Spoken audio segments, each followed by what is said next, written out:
When I first meet you and saw your sweet smile, my heart was deeply attracted.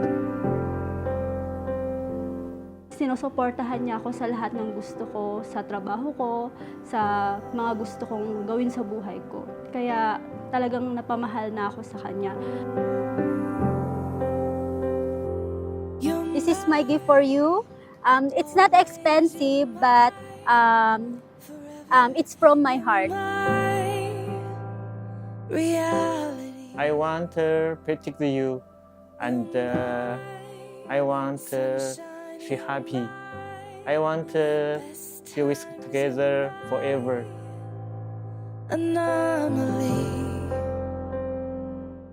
Wow! Wow! Amazing! Wow! What's this? Why I like color pink. You are the answer to all my prayers. And every day, I'm thankful that you're by my side. Say I do for the rest of my life. Today, we entered the paradise of marriage and started a new chapter of ours. I hope that is in the new days to come.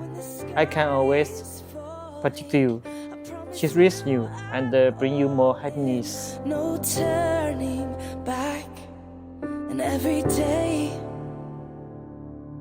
every moment, every breath you take.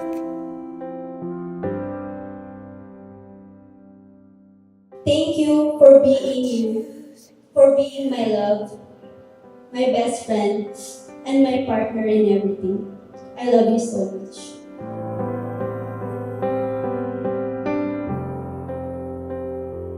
Tinuturuan niya akong maging matapang, ganun. Tapos ang nagustuhan ko rin sa kanya, mapagmahal siya sa pamilya. Is etched into eternity.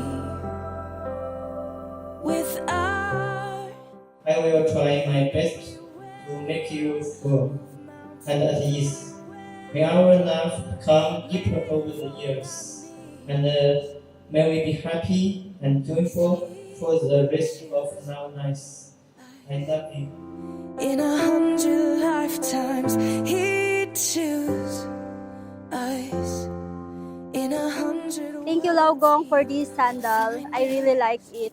Thank you, wife. This is my And we'd say first expensive gift. I love. You I like it? Yes. Thank you. rest of our lives with all that we have, we do, and we will when the sky turns. At ngayon, napag-desisyon na namin na sa 2 years naming pagsasama, magpakasal na dahil mahal na mahal namin yung isa't isa. And every moment, every breath we take. Dearly beloved, Lucky and Anne, you are here today to seal your love with an eternal bond before the law of the state and the church. I assure you of our prayers, of our community, that God may pour His abundant blessings on your love and help you to carry the duties of the ministry. Eyes, dear, look into my eyes, dear. 'Cause this is Ang may papangako ko sa kanya is mamahalin ko siya ng totoo, magiging tapat ako sa kanya at aalagaan ko siya gaya ng pag-aalaga niya sa akin at rerespetuhin ko siya bilang asawa ko. heart for my whole life.